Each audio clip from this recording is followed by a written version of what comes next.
যাতে ক্যান ক্যানকে কেউ দেখতে না পায়। জিয়াং ফুংচ্যাং এর হাতে রক্ত দেখে জিজ্ঞেস করতে থাকে, এটা কি হয়েছে? সে তখনও ফুংচ্যাংকে হাজব্যান্ড বলে ডাকছিল, কিন্তু ফুংচ্যাং তাকে স্পষ্ট জানিয়ে দেয়, আমাদের এখনো বিয়ে হয়নি, তাই আমাকে আমার নামেই ডাকো। সে যখন বেরিয়ে যেতে চায়, তখন জিয়াং পেছন থেকে এসে তাকে জড়িয়ে ধরে বলে, আমার মনে হচ্ছে তুমি আমাকে পছন্দ করো না। তুমি আমাকে এইভাবে ইগনোর করতে পারো না।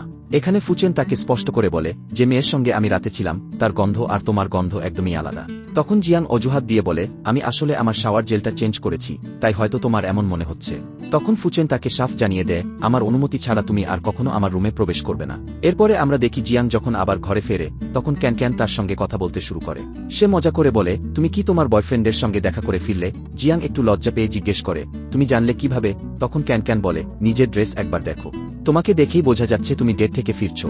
তারপর ক্যান ক্যান ম্যাজিক দিয়ে একটা ছেলের ছবি বের করে বলে, ঠিক আছে, কিন্তু এই ছেলে খুব শীঘ্রই তার পরিবারকে হারাবে, আর তোমার সঙ্গে তো একদমই মানানসই নয়। তখন জিয়ান একটু নাটক করে বলে, আমি তাকে অনেক ভালোবাসি, আমি তাকে ছেড়ে দিতে পারবো না। তখন ক্যান ক্যান বলে, তুমি কেবল টাকার জন্য ওকে বয়ফ্রেন্ড বানিয়ে রেখেছো, তাই তো? কিন্তু আমি শুনেছি তোমার তো এখন একটা চাকরি হয়ে গেছে, তাহলে আর টাকার টেনশন কিসের? এই সময় জিয়াং তার প্রশংসা করে বলে, তুমি কত ভালো একজন মেয়ে, তুমি তো আমার অনেক উপকার করেছ। তখন সে ক্যান ক্যানকে জিজ্ঞেস করে, তুমি কি পারফিউম ব্যবহার করো? তোমার বডি স্মেল খুবই ভালো। তখন ক্যান ক্যান হেসে বলে, এটা তো শুধু একটা স্যান্ডেল বেস্ট ফ্রেগ্রেন্স। ঠিক তখনই ক্যান ক্যানের ফোন বেজে ওঠে, আর সে দৌড়ে বেরিয়ে যায়, বলে, আমাকে এখনই কাজে যেতে হবে।